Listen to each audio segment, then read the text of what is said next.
Amém? Saúdo aos irmãos com a graça e a paz de nosso Senhor e Salvador Jesus Cristo. Amém? Que bom a gente poder estar mais um dia na casa do Senhor, para aprender do Senhor, para desfrutar desses momentos ímpar em nossa vida. Acreditamos ser uma oportunidade que o Senhor nos concede de crescer e de aprender da sua palavra. Oxalá que todos tivessem esse entendimento de estar na casa do Senhor. É o tempo que nós passamos, que somam para todos os dias da nossa existência como momentos de aprendizagem. Nunca, durante todo esse tempo que aqui estou, eu me senti que não estava fazendo o melhor quando estou na casa do Senhor. Mesmo diante de dificuldade, de problemas, às vezes a gente sai para a igreja se arrastando, cheio de problemas, de coisas que vêm nos ferir, nos magoar, e a gente pensa até em não vir mais, mas quando a gente chega aqui, ouve uma palavra, um renovo, uma promessa, sabe, isso nos renova e nos carrega as nossas baterias para continuarmos. Por isso que todo aquele que é salvo em Cristo Jesus almeja estar na casa dele. Não existe crentes em Cristo solitários, mas eles estão ligados no corpo, tendo essa facilidade de estar na casa do Senhor para aprender do Senhor. Eu louvo a Deus por minha vida, o Senhor ter mudado a minha trajetória e colocado no meu coração cada dia mais esse desejo de servir ao Senhor, consequentemente servindo aos irmãos, servindo à igreja, servindo ao próximo. E estar na casa do Senhor nas manhãs de domingos, todos os dias, quando aqui estou, isso me remota a anos atrás, pelos quais eu não tinha esse entendimento. E isso me traz a lembrança de quão perdido eu andava, fora de si, fora dos propósitos de Deus, ferindo as pessoas, magoando as pessoas.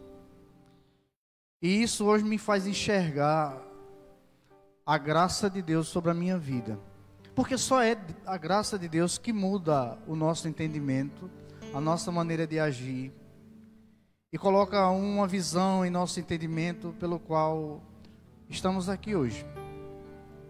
Todos aqueles que amam a casa do Senhor é porque têm convicção que são pecadores, que não são merecedores da graça de Deus e precisam estar aqui.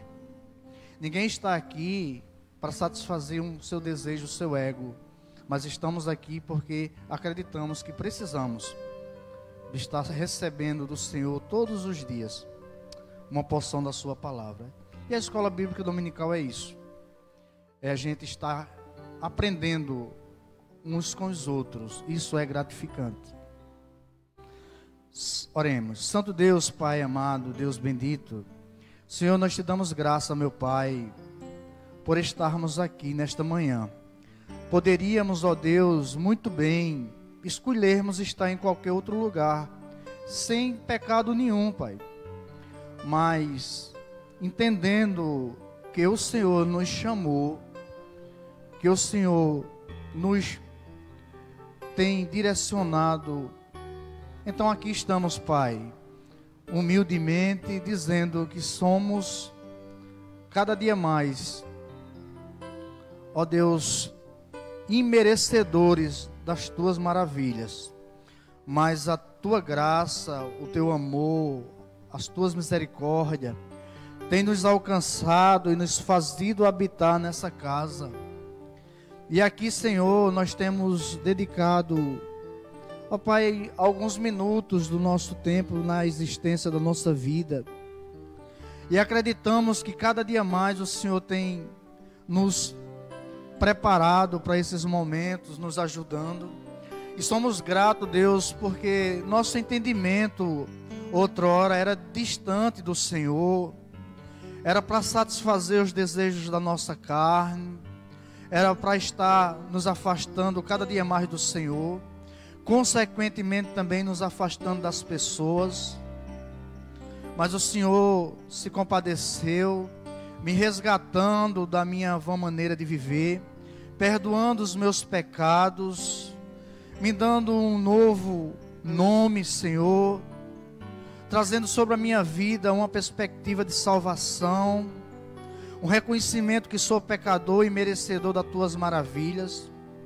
Ó Deus, que a tua igreja nesta manhã tenha esse sentimento de gratidão ao Senhor por aquilo que o Senhor tem feito. E estar na tua casa, Senhor, é o mínimo que a gente pode fazer. Ó Deus, porque somos incapazes de retribuir o seu favor, mas estamos aqui reconhecendo que somos pecadores, Pai, que precisamos da sua ajuda, do seu perdão em Cristo Jesus. E te pedimos, ó Pai, que o Senhor venha, Deus, trazer para a nossa vida hoje renovo, restauração, cura, libertação.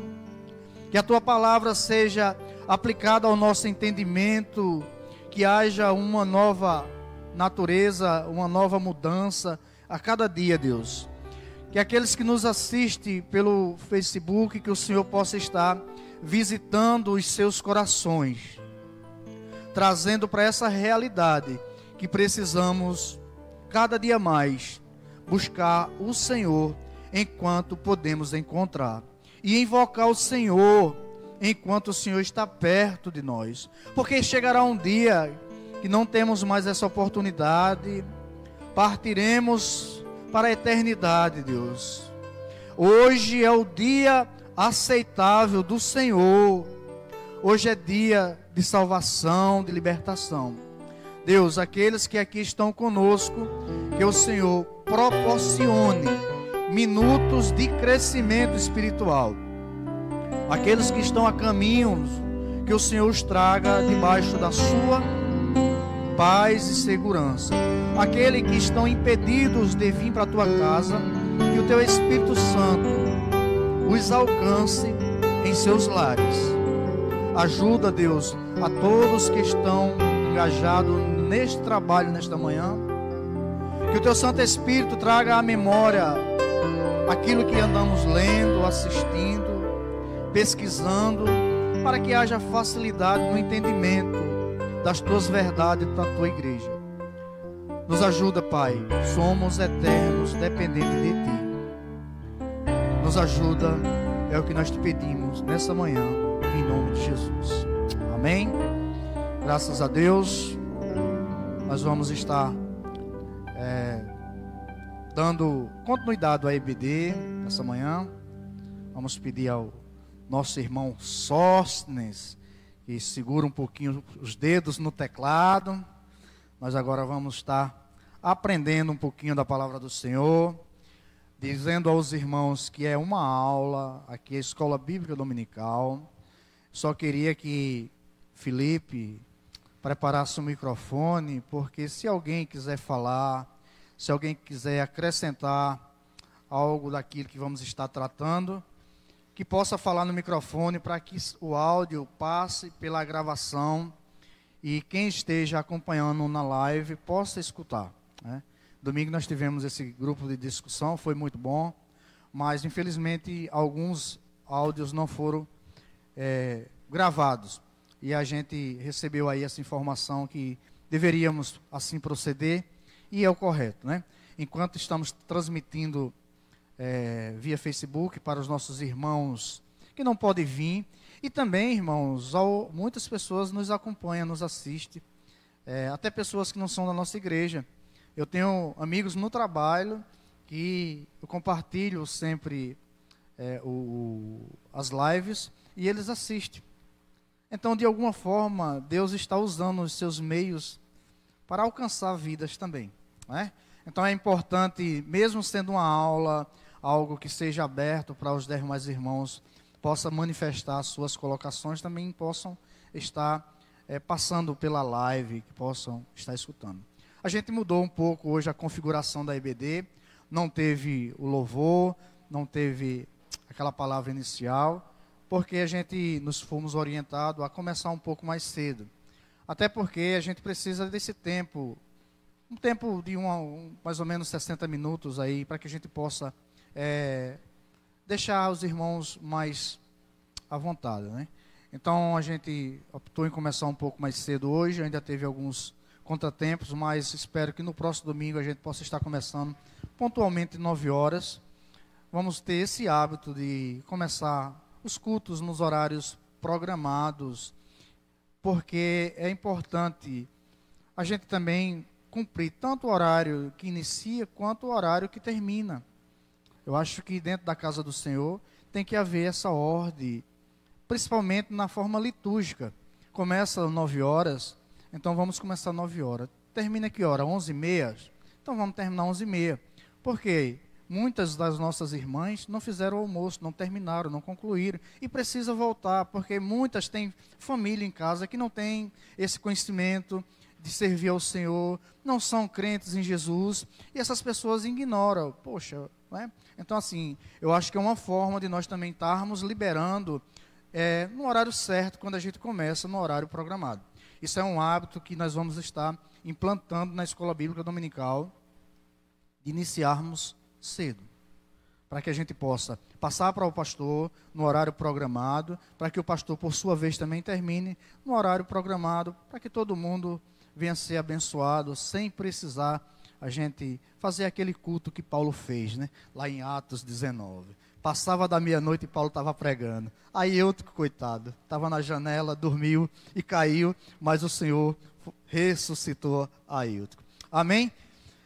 Então, irmãos, a gente pensou por bem, semana passada até falamos aqui, que ia falarmos sobre o fruto do Espírito Santo. Até falamos domingo passado. Mas, quando começamos a estudar, nós vimos que é muito profundo a gente falar do fruto do Espírito sem primeiro fazer uma introdução, que provavelmente vai ser a aula toda, sobre as obras da carne. Então, a gente vai ministrar sobre o fruto do Espírito, mas no próximo domingo. Nós hoje vamos falar um pouco sobre as obras da carne.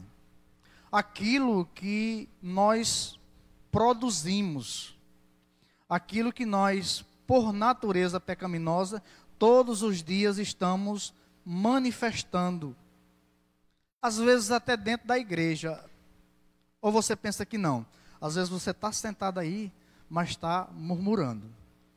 É obra da carne. Às vezes você está sentado aí no banco, mas está fuxicando, como diz o ditado nordestino, da irmã ou do irmão. É obra da carne. Às vezes você está sentado aí, mas está olhando para o irmão. Olha a roupa que o irmão veio. Rapaz, está toda amassada.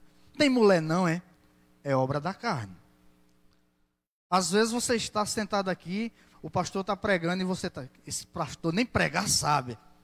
É obra da carne. Entende como a gente somos atingidos todos os dias, todas as horas, sobre a obra ou as obras da carne em nossa vida. Porque, meus irmãos, nós estamos vivos. E graças a Deus, porque enquanto vida tivermos, a nossa natureza pecaminosa nos acompanhará. Não existe essa de supercrente, de querer se empoderar, que não tem. Todos nós aqui temos o nosso calcanhar de Aquiles. Todos nós aqui, inclusive você que nos assiste, tem o seu pezinho de barro também. Então não cabe a mim apontar o erro do irmão sem antes eu procurar corrigir o meu. São obras da carne. E vão nos acompanhar. Não pense que você vai ser liberto das obras da carne aqui na terra. Essa teologia da glorificação aqui na terra, eu não encontro respaldo na Escritura Sagrada. E Paulo, por sua vez, ensinando aos Gálatas, que é na carta de Paulo aos Gálatas que nós vamos estar trabalhando um pouco nessa manhã, no capítulo 5 da carta de Paulo aos Gálatas. A partir do verso 13 até o verso 21 nós vamos fazer essa leitura e depois nós vamos discorrer de alguns tópicos e vai ser muito proveitoso. Primeiro, estudar um pouco sobre as obras da carne, para depois a gente se deliciar no fruto do Espírito e saber como é importante nós termos esse entendimento. Gálatas capítulo 5, o verso 13 ao verso 21. Vamos estar aí nessa manhã de domingo, 25 de outubro. Até aqui tem nos ajudado o Senhor. Isso é bom demais. A gente fica muito feliz em poder ser usado por Deus para estar aprendendo da sua palavra, para estar, não por merecimento ou por capacidade de estar ministrando para a igreja, de estar ensinando, não tenho capacidade, eu acredito que eu não tenho qualidades nata para isso, mas o Senhor aprove a mim estar aqui, eu sou grato por isso, só tenho a agradecer a Deus. Gálatas capítulo 5, versículo 13 ao versículo 21. Vou fazer essa leitura porque fica gravada na live e os nossos irmãos podem também assim estar sendo abençoados. Versículo 13 do capítulo 5 de Gálatas, que diz: Irmãos, vocês foram chamados para a liberdade, mas não usem a liberdade para dar ocasião à vontade da carne. Ao contrário, sirvam uns aos outros mediante o amor. Toda a lei resume num só mandamento: ame o seu próximo como a si mesmo. Mas se vocês se mordem e devoram uns aos outros, cuidado, para que não se destruam mutualmente. Verso 16. Por isso vos digo, vivam pelo Espírito e de maneira nenhuma satisfarão os desejos da carne. Pois a carne deseja o que é contrário ao Espírito, e o Espírito o que é contrário à carne. Eles estão em conflito um com o outro, de modo que vocês não fazem o que desejam. Mas se vocês são guiados pelo Espírito, não estão debaixo da lei. Ora, as obras da carne são manifestadas: imoralidade sexual, impureza e libertinagem, idolatria e feitiçaria, ódio, discórdia, ciúmes, iras, egoísmo, dissensões, facções e inveja, embriaguez, orgias e coisas semelhantes. Eu os advirto, como antes já o adverti. Aqueles que praticam essas coisas não herdarão o reino de Deus. Amém? Paulo faz essa defesa aqui. Se a gente vai ler a carta de Paulo aos Gálatas, ela é uma carta que vai tratar sobre a liberdade cristã, né? A carta de Paulo aos Gálatas, ela foi escrita, alguns estudiosos vão dizer aí que foi a primeira carta que Paulo escreve consequentemente também o primeiro escrito do Novo Testamento. A gente, às vezes, quando começa a ler o Novo Testamento, aí pega Mateus, aí diz, não, Mateus foi o primeiro, não.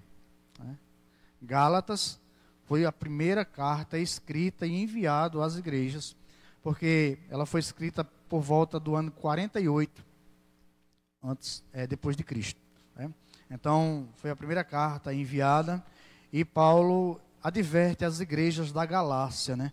Gálatas era o nome de uma região, e ali havia diversas igrejas que Paulo fundou na sua primeira viagem missionária. E essas igrejas começou a ser impactadas com cristãos judaizantes que se convertiam ao cristianismo, mas mesmo assim queriam permanecer com suas práticas que eram observadas pela lei de Moisés. Capítulo 15 de Atos dos Apóstolos vai nos informar sobre essa situação. Capítulo 15, verso 1 diz: alguns desceram da Judéia para Antioquia e passaram a ensinar aos irmãos: se vocês não forem circuncidados, conforme o costume ensinado por Moisés, não poderão ser salvos. Justamente esses cristãos aqui judaizantes chegaram, vieram da Judéia e foram para as igrejas ali da Galácia e começaram a dizer: olha, vocês precisam se circuncidarem, vocês precisam observar os rituais da lei de Moisés, senão vocês não são salvos. Era essa o quadro, o contexto da igreja das Galácias. Paulo pregou o verdadeiro, genuíno evangelho.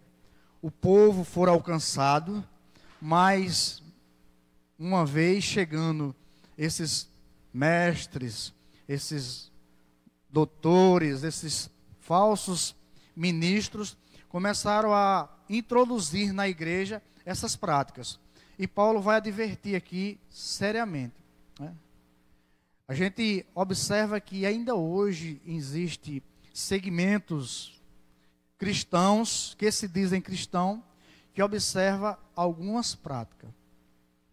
Que isso na teologia nós chamamos de sinergismo. O que é isso? Sinergismo é Cristo salva, mas as obras também vão ter que acompanhar.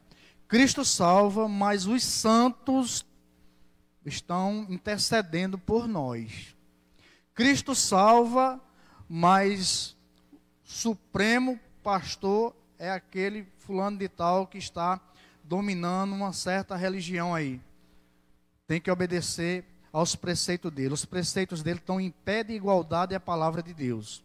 Isso é sinergismo. Eu vim da Igreja Católica Apostólica Romana. E a salvação lá tem esse parâmetro que é sinergismo. Não é só Cristo suficiente para a nossa salvação. É Cristo mais algo. Por exemplo, também há um segmento no nosso meio que Cristo salva, mas se eu não guardar o sábado, eu não sou salvo. Isso é sinergismo. Cristo mais alguma coisa. E a igreja de Gálatas estava agindo dessa forma. Mas nós acreditamos aquilo que a teologia diz, que foi defendida pelos reformadores, monegismo. É só Cristo. Porque se a gente não acreditar que é só Cristo que salva, nós estamos desmerecendo e destratando o sacrifício de Cristo. Então Cristo foi crucificado, se ofereceu como sacrifício em vão, porque a salvação poderia também ser obtida de outra forma. Eu poderia me auto-purificar para alcançar a salvação. Foi esse o entendimento da nossa irmã, poderíamos dizer. da Igreja Católica Apostólica no segundo século, terceiro século. Mosteiros e mais mosteiros dentro do mato, dentro das matas. Anda quilômetros e quilômetros dentro de uma mata, constrói-se um mosteiro e coloca os monges para estudar, para que eles se afastassem do mundo, para que eles não ficassem vendo e fossem contaminados pelo aquilo que o mundo oferece. Mas acontece que a nossa natureza pecaminosa está dentro de nós, né? Então, quando a gente começa a enxergar essa carta de Paulo aos Gálatas, o que estava acontecendo lá era isso. Jesus salvou, mas tem que observar alguns parâmetros da lei. E Paulo começa a ser duro com aqueles irmãos. E no verso 13, ele diz que, vou colocar o óculos que depois dos 40 a visão parece que diminui um pouquinho, né? O verso 13, ele, irmãos, vocês foram chamados para a liberdade.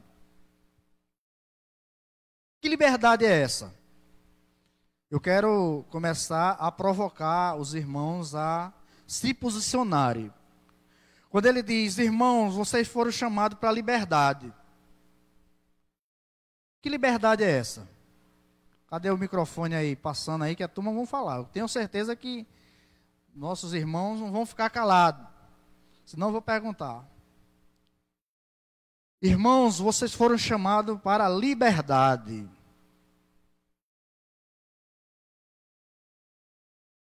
Repita no microfone aí para a gente sair gravado aqui, ó. Liberdade em relação a viver embaixo da lei. Liberdade do pecado.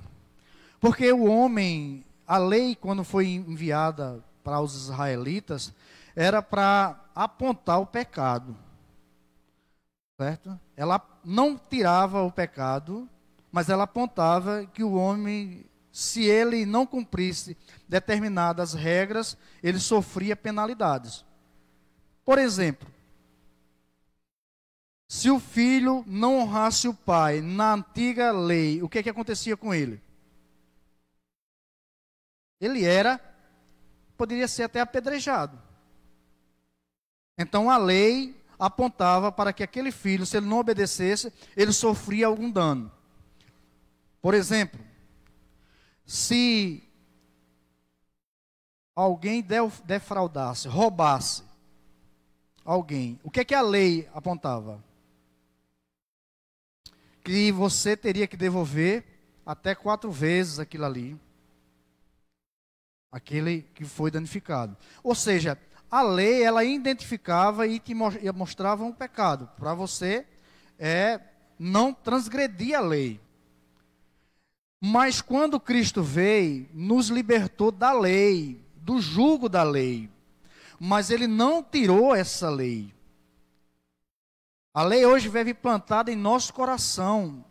Aquilo que Ezequiel vai dizer, que Ele escreveria a sua lei em nosso coração, né? E não em tábuas, e não em pergaminho, e não em papel, mas sim dentro do nosso coração.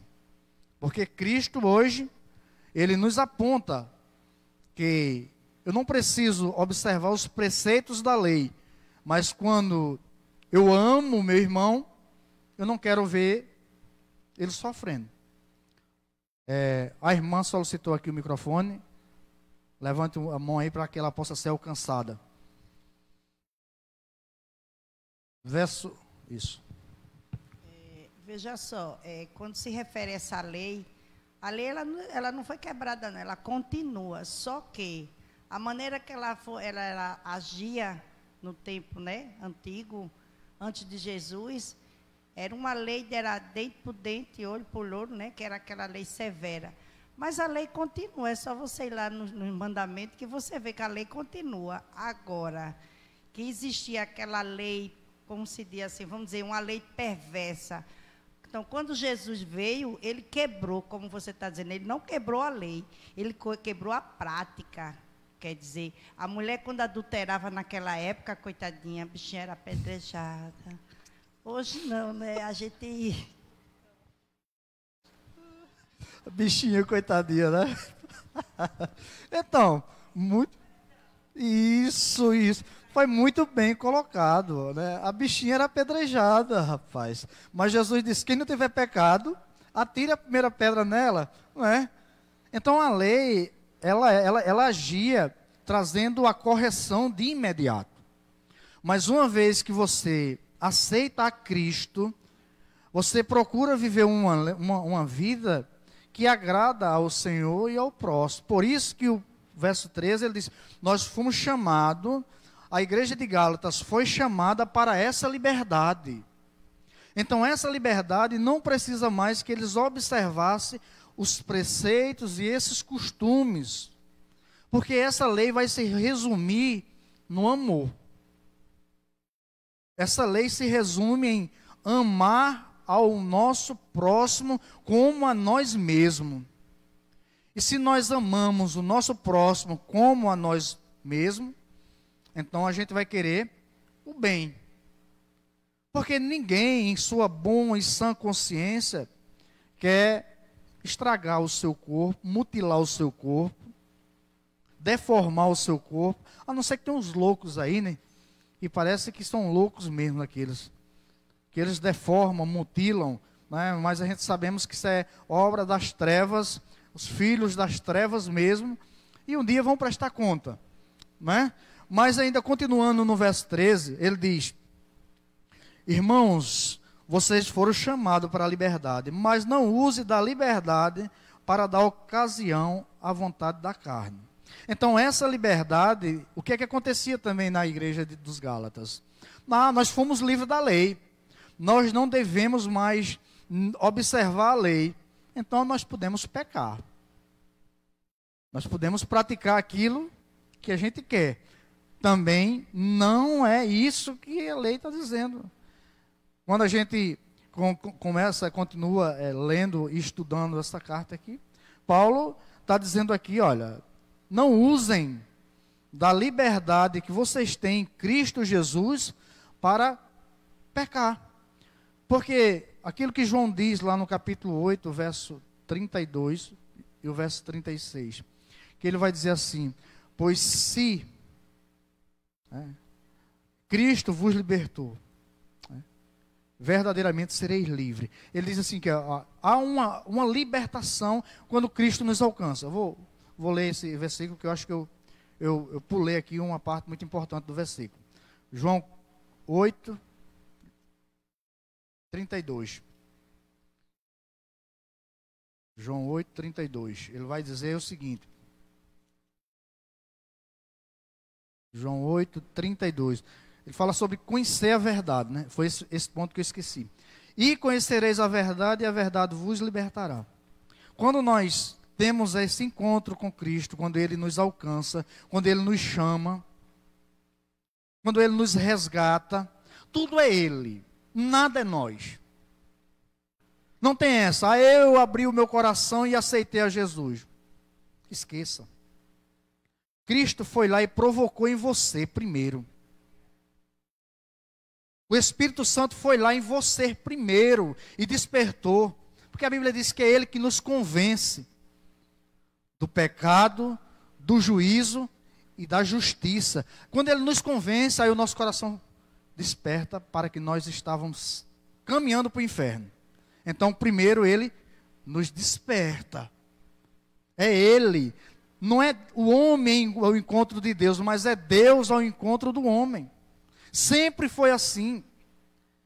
Desde quando Adão pecou, e na hora que ele peca, ali em Gênesis 3, ele enxerga que está nu, que está despido, ele e Eva.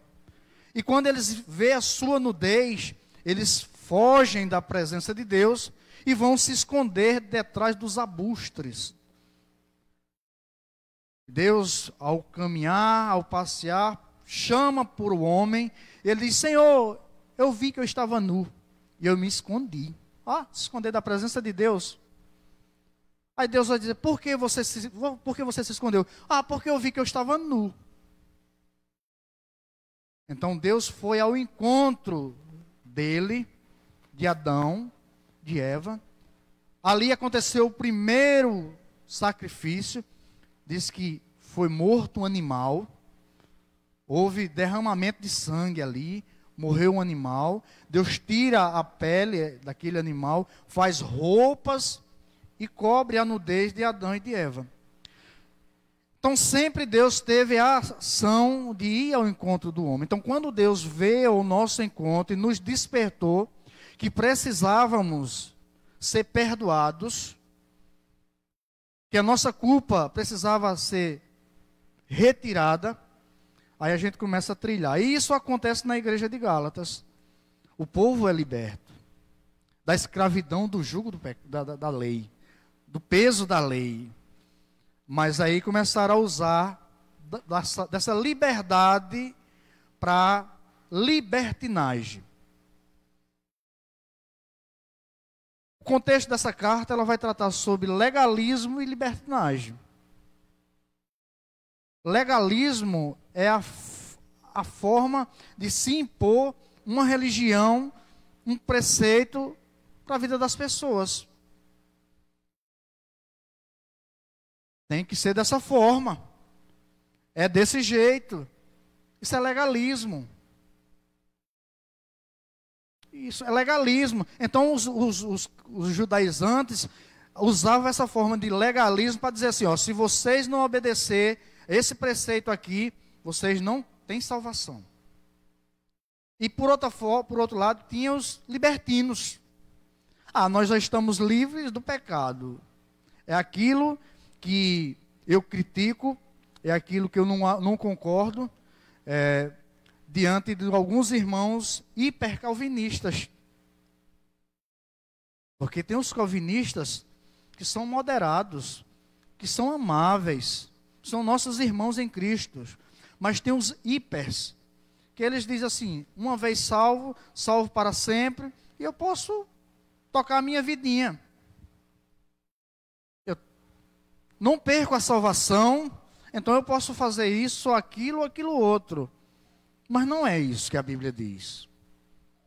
Não é assim que as coisas funcionam. Sabe? A gente tem que ter os pés no chão e o coração na terra, os pés no chão e o coração no céu. Quanto ao tocante dessa liberdade. Até que ponto eu posso ou não posso? C.S. Lewis, ele observa bem essa questão do novo nascimento. E ele diz o seguinte, que o evangelho em si, eu vou ler que fica até mais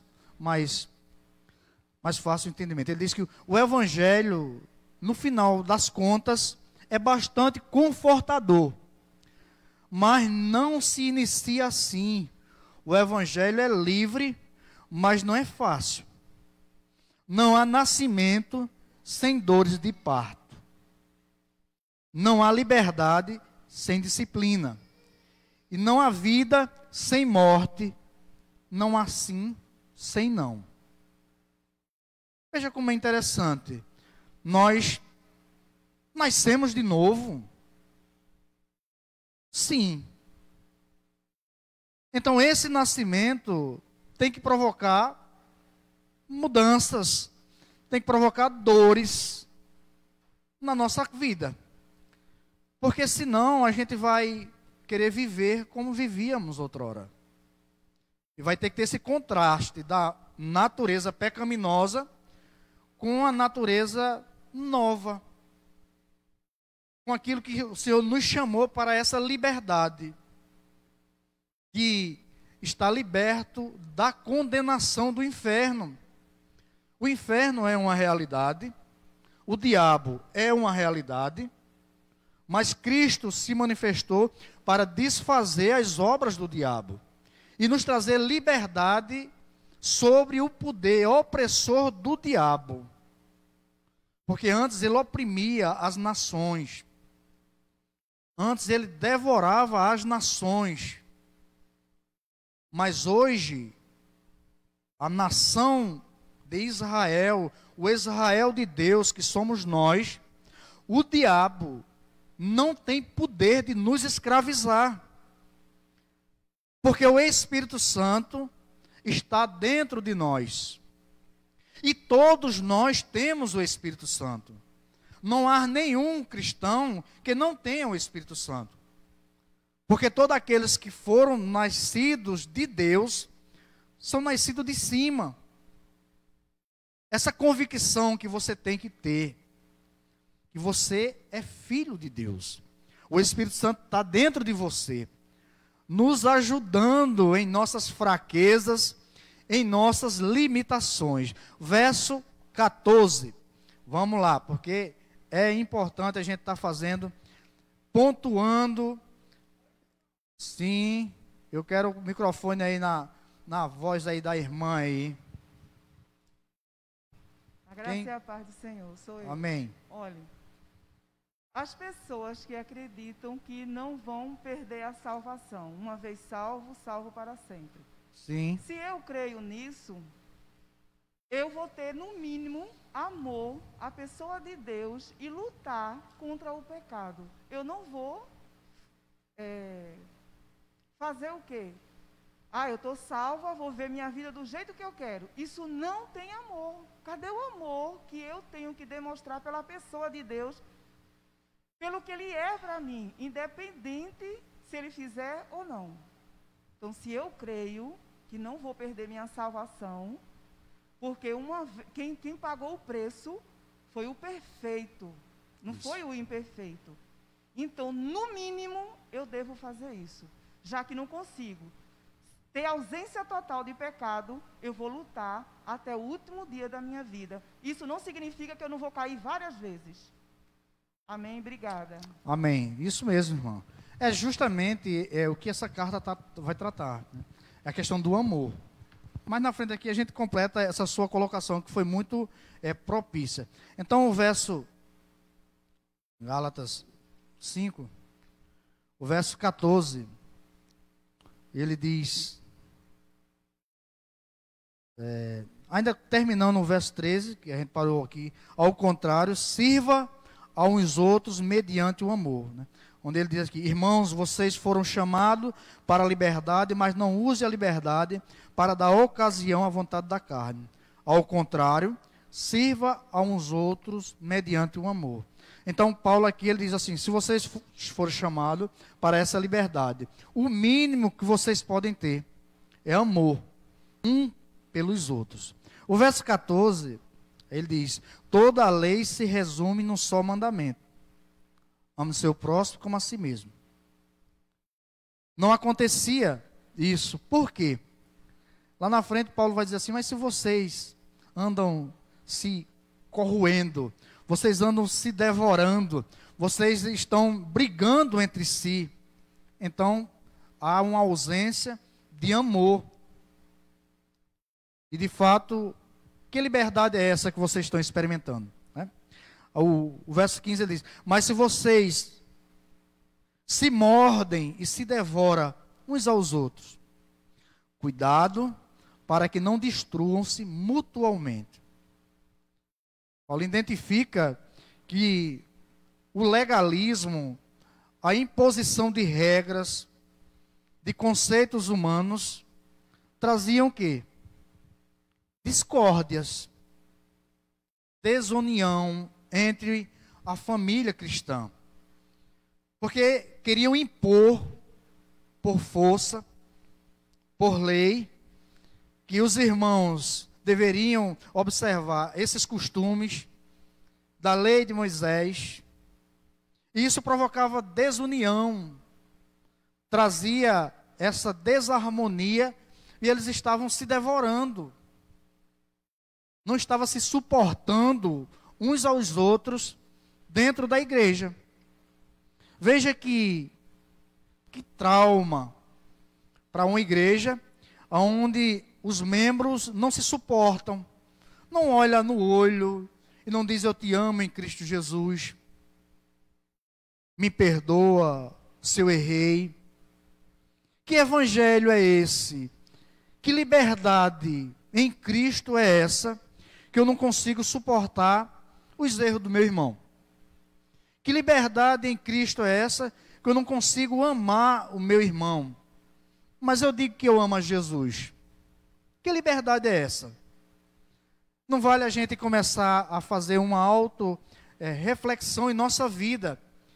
E será que eu fui, de fato, chamado para essa liberdade em Cristo, de não estar sob o jugo do pecado, sob o domínio das trevas, sendo influenciada por aquilo que contamina, por aquilo que traz mal à minha vida? Então, assim, é uma reflexão para a gente começar a pensar um pouquinho. Os irmãos estavam se devorando. Um reino dividido, diz Jesus, que ele não subsiste. Ele vem à ruína. E dentro da igreja, meus irmãos, é notório que a gente precisa estar alertando aos nossos irmãos. E ao mesmo tempo também sendo alertado. Porque nós estamos vivos. E, como o Lucas falou domingo passado, Humberto é carnal, né? Eu sou sim carnal mesmo. Por quê? Nós estamos, é carne. Os desejos, irmão, se os irmãos não têm desejo de pecar, ore por mim.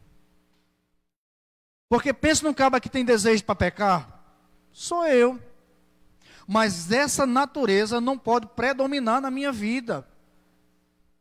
Não pode. Mas todos os dias eu tenho o desejo de fazer o mal, de pecar, meus irmãos. Ou vocês acham que não?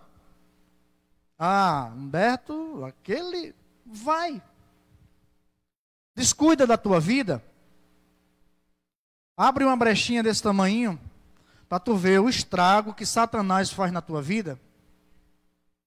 A natureza terrena, é a natureza carnal, é o Adão, o velho Adão, o homem caído, em sua natureza terrena, pecaminosa. O que é que você acha de uma criança de 2 anos que nunca viu nada sobre sexo? Uma criança de 2 anos nunca viu e nem ouviu nada sobre sexo, mas tem instintos sexuais dentro dela. E aí? Que natureza é essa? Me diga. E olha que eu não estou falando besteira não, viu? Eu estou falando algo que eu vi. Algo que foi notório. Entende? Natureza pecaminosa, natureza herdada de Adão, do pecado. Então, nós estamos salvos em Cristo, mas combatendo dia após dia contra o pecado, contra essa natureza. Os desejos vão aflorir, a vontade vem. Ô irmão, vem. Mas a Bíblia diz, não deixe lugar à ira. Olha, não dê lugar à ira, não deixe que o sol se ponha sobre a sua ira. Não prolongue. Vá lá, se concilie, faça as pazes, peça perdão. Me perdoe, irmão. Eu agi errado. Está vendo como é? Quando a gente entende a nossa natureza, o nosso eu, porque nós só podemos tratar uma doença quando encontramos na sua raiz o problema dela. Aí é dor de cabeça, como Dorflex. Aí já dá uma melhorada, né? Mas se é uma dor na coluna, o Dorflex já não vai servir, tem que tomar outro negócio lá.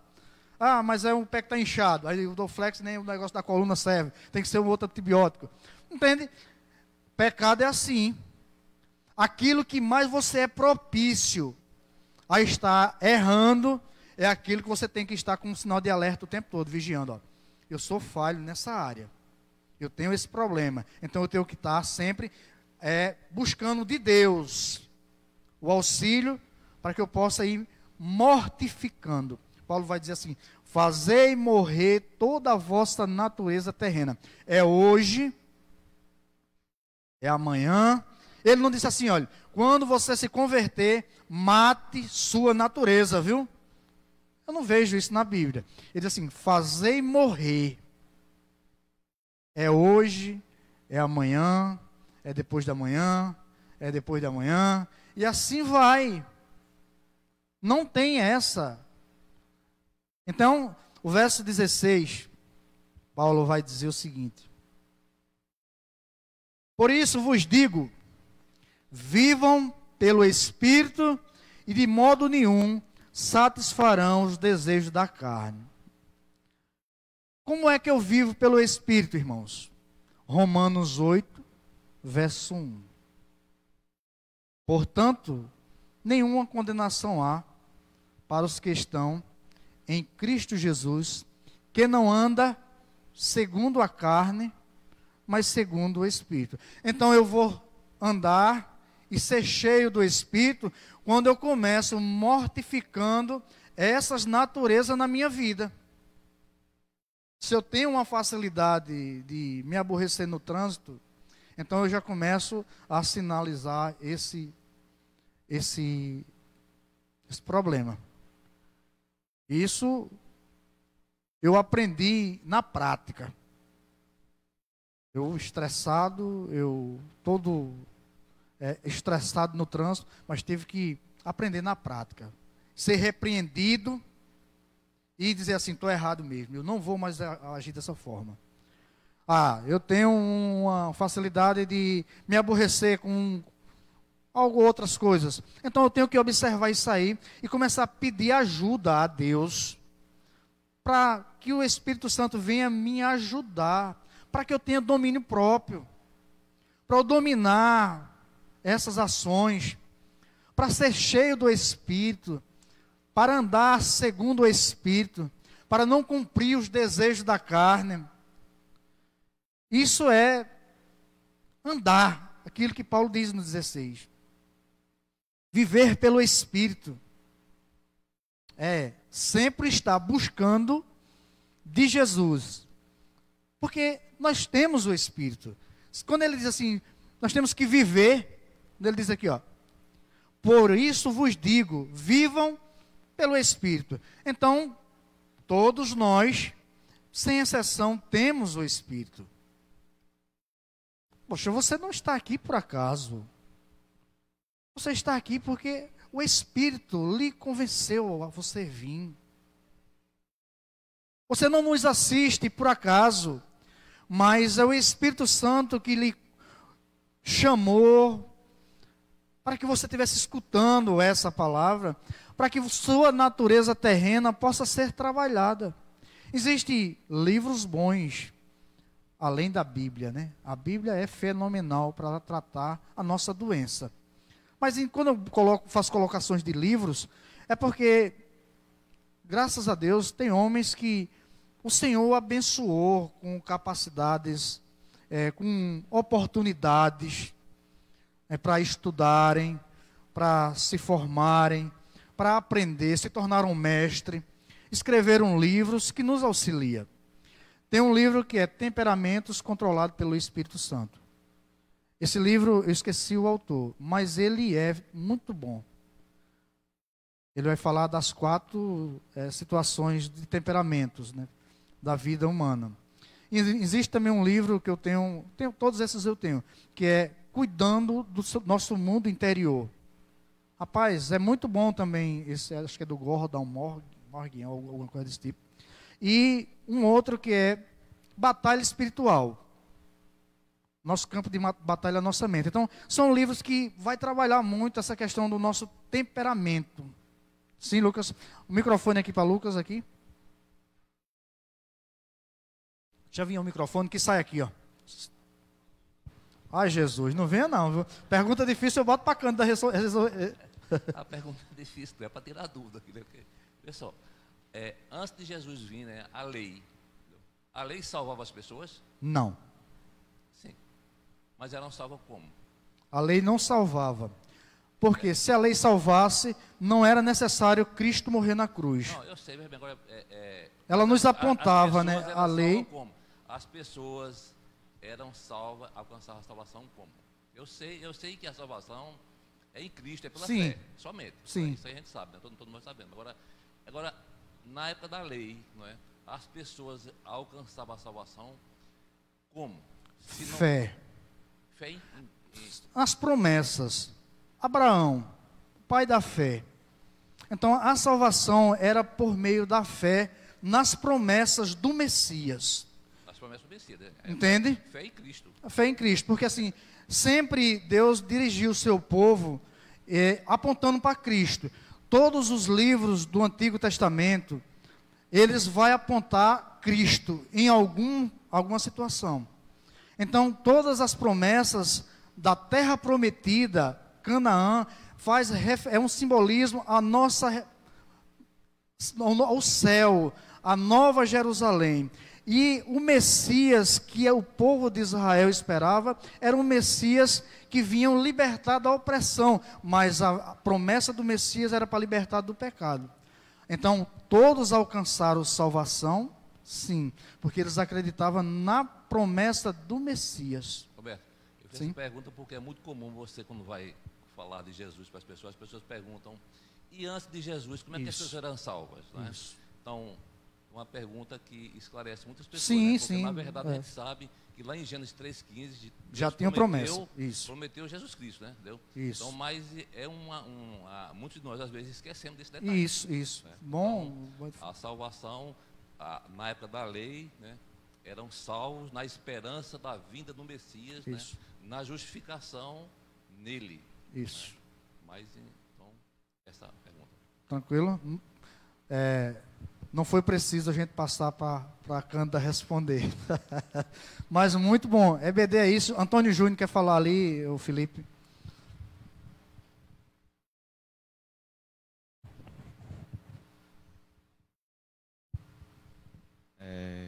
Lucas, Pergunta difícil eu não respondo, não, viu? não, pergunta difícil não. Só um reforço na resposta para o irmão Lucas, que Deus ele sempre fez alianças com o homem com o intuito de ter essa proximidade, porque o pecado sempre afastava, o homem sempre quebrava alianças. Isso. Então, desde a aliança com Adão, a nova aliança, que é o Jesus Cristo, foram 8 alianças. Então, o Senhor sempre renovava alianças, né, no Velho Testamento, com o intuito de que o homem pudesse ter esse encontro com ele restaurado. Não é? Então, a salvação era obtida através dessas alianças, entre Deus e o homem. E todas essas alianças foram um cumprimento para que a aliança de Senhor Jesus Cristo fosse realizada. Sem as alianças anteriores, a vinda de Cristo talvez não tivesse tanto, né, impacto, tanto sentido. Então, todas essas alianças foram, nessa linha do tempo, foram de fato feitas assim de forma assim magistral pelo próprio Deus. Amém? Valeu, então, Antônio Júnior. As alianças, sim, quando Deus fazia aliança com o homem, mas sempre Deus sabia que o homem ia quebrar a aliança, e por isso que precisava de Cristo vir, para que o sacrifício salvífico de Cristo nos trouxesse a liberdade da salvação e a liberdade sobre o jugo do pecado. Né? O verso 17 diz que: pois a carne deseja o que é contrário ao Espírito, e o Espírito o que é contrário à carne. Eles estão em conflito um com o outro. Veja que há uma briga, há uma guerra, há algo travado dentro do ser humano. E vence aquilo que mais ele alimenta. A carne é manifestada, a gente vai ler ainda lá na frente, mas o Espírito que está dentro de nós trava essa luta contra os nossos desejos. Por isso que quando surge um desejo pecaminoso em nossa mente, mas imediatamente vem a nossa consciência: poxa, isso é errado, isso é pecado, isso não agrada a Deus. Isso não é nossa capacidade de raciocínio, não. É o Espírito Santo trazendo à nossa mente que é errado, que não devemos fazer, que não devemos prosseguir, que não devemos dar continuidade. Mas quando nós insistimos, porque nós temos essa liberdade de insistir e continuar no erro, aí vem as consequências, aí vem a dor, aí vem a decepção, e em muitos casos vem a morte, porque a Bíblia diz que o salário do pecado é a morte. Uns, a morte física, outros, a morte espiritual. Em outros, a morte eterna. O salário do pecado, aquilo que o homem lucra pela sua vida pecaminosa, é a morte. E quando é a morte eterna, é uma morte totalmente afastada de Deus. Morte eterna é uma morte que não tem mais como reverter essa situação. Então, é o salário que o homem ganha por suas práticas pecaminosas. Em contrapartida, quando ele alimenta o espírito, a vida dele é diferente. Aí é algo que a gente vai estudar semana que vem, que é o fruto do espírito. A carne são as obras, mas o espírito é o fruto. Verso 18: mas se vocês são guiados pelo Espírito, não estão debaixo da lei. Seu Espírito Santo guia a nossa vida, as nossas ações, o nosso pensamento, as nossas atitudes. Esses sinais vão ser notórios na vida da igreja, na vida dos nossos familiares, na vida dos nossos vizinhos. Aonde nós chegarmos, as pessoas vão observar que nós somos diferentes, que há uma diferença em nossa vida, que nossas atitudes são diferentes das atitudes dos demais. Isso é porque é o Espírito Santo que está nos guiando, nos trazendo a esse entendimento que precisamos, a cada dia, estarmos mais próximos do Senhor. Chegará um dia que nós iremos estar com o Senhor. E não é por mérito nosso, mas é por uma total dependência dEle. Ele nos resgatou das trevas, Ele nos vivificou em Cristo Jesus, Ele nos deu a justificação dos nossos pecados, Ele pagou o preço que era imposto sobre a nossa vida. Aqui em Gálatas ainda era muito notório o tráfico de escravos. Então, quando se pagava, quando um escravo fugia, alguém chegava lá e pagava o resgate daquele escravo, trazia ele de volta, pagava aquele que deixava, trazia ele de volta. Foi isso que Cristo fez. Gálatas vai dizer que a cédula, a promissória, o carnê de prestação que havia sobre a nossa vida, que nós devíamos, foi pago. Jesus pagou a Deus. E isso nos trouxe essa liberdade. O diabo, ele pode rodear, como diz a palavra. Ele anda rodeando sobre nós, como um leão rusnindo para nos tragar, mas ele não tem poder de nos destruir. O diabo, ele não tem poder sobre a nossa vida para mudar a nossa história. Não. Nós fomos selados.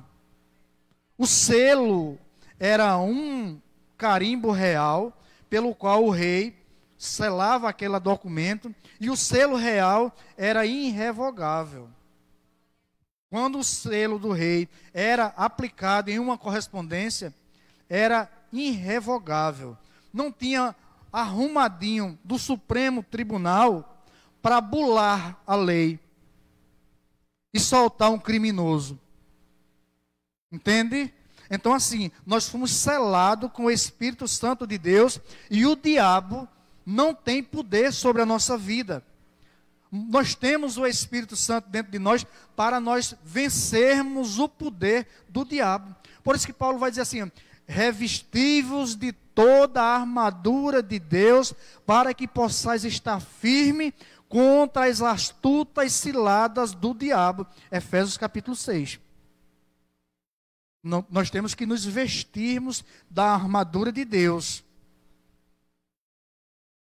Se nós temos a possibilidade de sermos cheios do Espírito, por que nós damos tanta ocasião à carne para contaminar o nosso pensamento, para contaminar a nossa visão. Aquilo que o salmista vai dizer no Salmo 103, ele diz: não porei coisas más diante dos meus olhos. Aí nós metemos coisas que vai poluir a nossa mente. Aí nós emprestamos o nosso ouvido para ouvir a conversa do capeta, para ouvir o que não presta. E a nossa mente começa a ficar ouvindo aquilo ali. Irmãos, ontem eu estava estudando até tarde, e acho que já era mais de meia-noite. Nilda chegou já quase 1 hora. E o vizinho colocou um som lá fora, na rua, e estava passando aquela música, Pagode da Amarelinha. Eu lendo, estudando e ouvindo aquela derrota. E depois fica a minha mente cantando naquela música. Que derrota, não? Veja, lá fora, tocando uma coisa daquela, eu aqui, estudando, organizando minhas coisas para aula hoje, para a noite, sermão, e não sei o que, do Pagode da Amarelinha, e eu amanheço de manhã, está na minha mente, cantando aquele negócio na minha mente. Assim, eu digo, rapaz, que coisa terrível, não? Veja como nós somos influenciados por aquilo que vimos, por aquilo que ouvimos, por aquilo que falamos, e isso contamina. Aí se nós começamos a alimentar isso aí, daqui a pouco eu estou uma semana todinha cantando o Pagode da Amarelinha na minha mente. Não é? Aí nós temos que nos encher do Espírito. Aí como é que você vai fazer isso? Para tirar isso aqui, coloca um louvor. Começa a pensar nas coisas sagradas. Aí a nossa mente vai sendo limpa, vamos sendo purificados. Vamos andar para terminar 10 e 20. Verso 19 diz: ora, as obras da carne são manifestas. Aí ele começa, ó. Não precisa, ele diz assim, algumas versões, as obras da carne são manifestadas, são reveladas. Aí ele começa a dizer quais são as obras da carne. O que é que a carne produz? O que é que a carne está manifestando todos os momentos? Aí ele começa a dizer aqui, ó. Imoralidade sexual, impureza e libertinagem. São pecados da área sexual. Todo tipo de perversão sexual está ligado dentro dessa área. Adultério, fornicação, homossexualismo, sexo fora do casamento, sexo antes do casamento. Tudo está relacionado. Ele classifica aqui 4 tipos de ações de pecado. Então, primeiro ele lista as obras da carne nessa manifestação. E, em primeiro lugar, ele coloca prostituição. Porque o homem, ele é propício a esses desejos carnais. Por isso que Paulo vai dizer a Timóteo: Timóteo, fugi dos pecados da tua mocidade, aquilo que está na flor da idade, aflorindo os desejos. Fujam. Apesar que tem uns velhos também aí, irmão, que são terríveis. Não é só os novos, né? Há quem diga que a carne é fraca, né? E por isso se deleitam.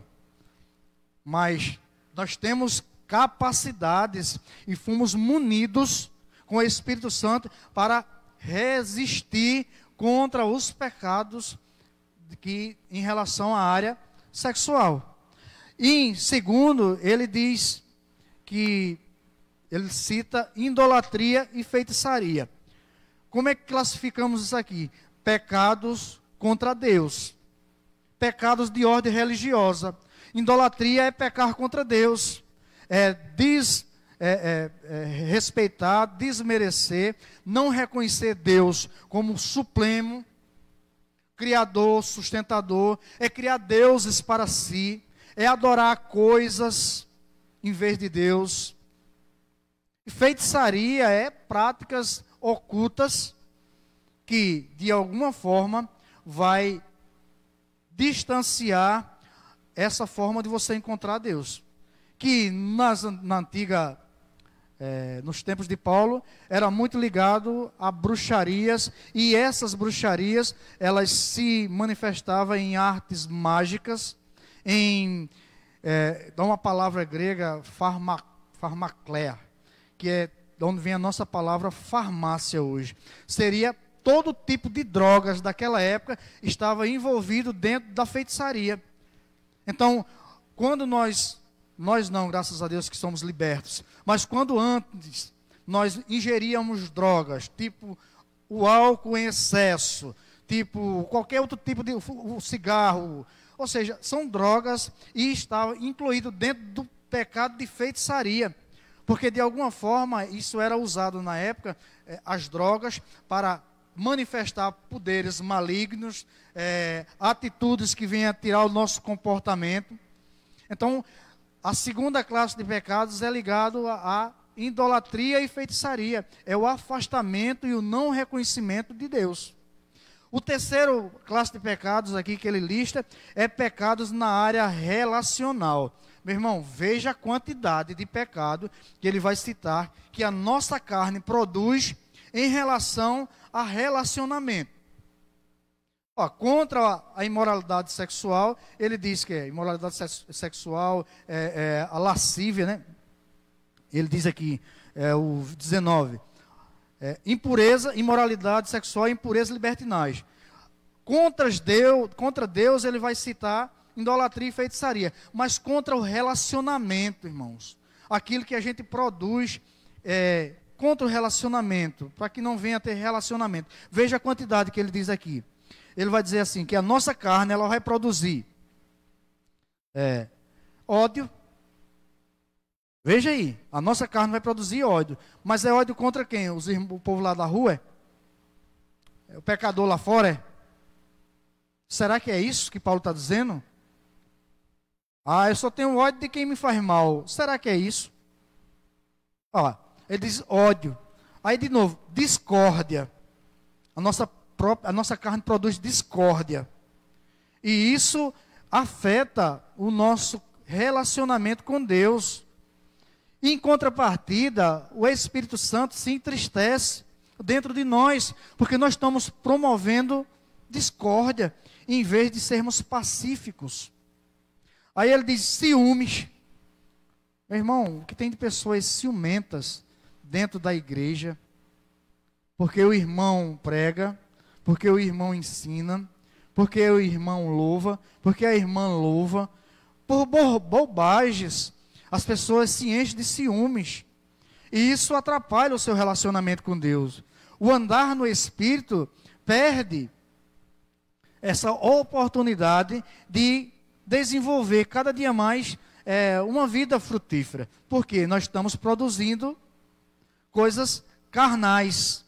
Ira, ninguém fica irado, né? Ninguém tem ataques de raiva dos irmãos em si.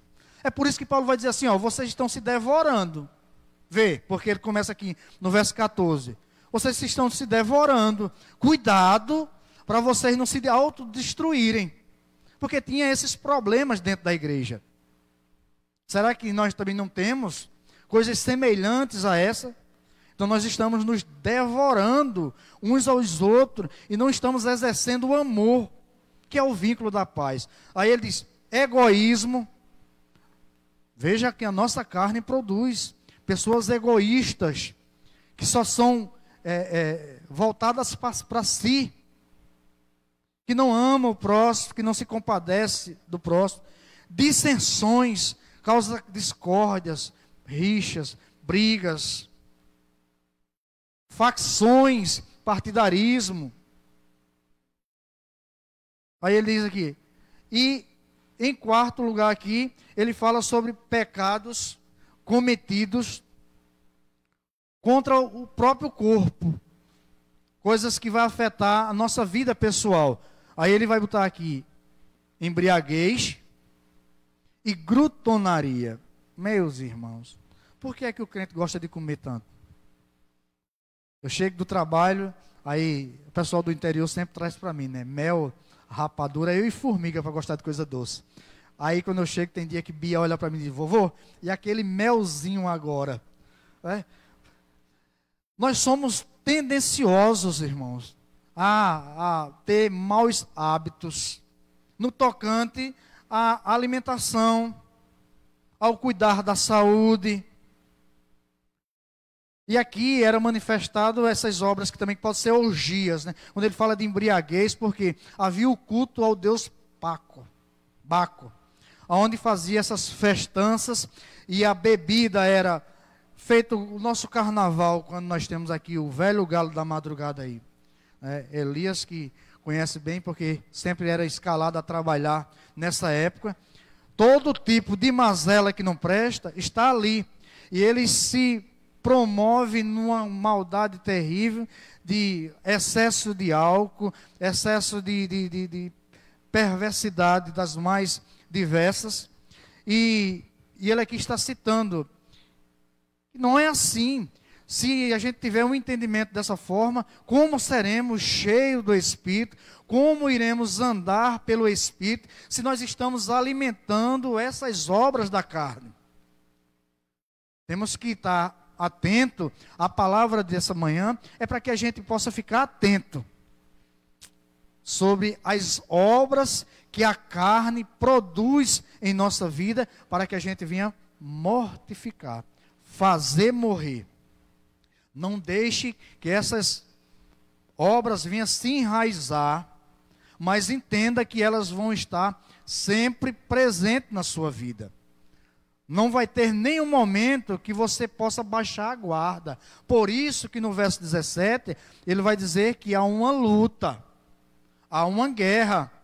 E quando se está numa guerra, não pode baixar a guarda. Não pode guardar as armas. Tem que estar atento, a qualquer momento o inimigo vai atacar. E nós temos que entender que são essas obras da carne que irão enfraquecer o espírito. Mas quando nós alimentamos o espírito com a oração, com a palavra de Deus, pelo viver piedoso, pelo viver se submetendo à busca do Deus que nos tem prometido a vitória, nós estamos fortalecendo o nosso espírito. Aí quando vem a tempestade, a gente está tranquilo.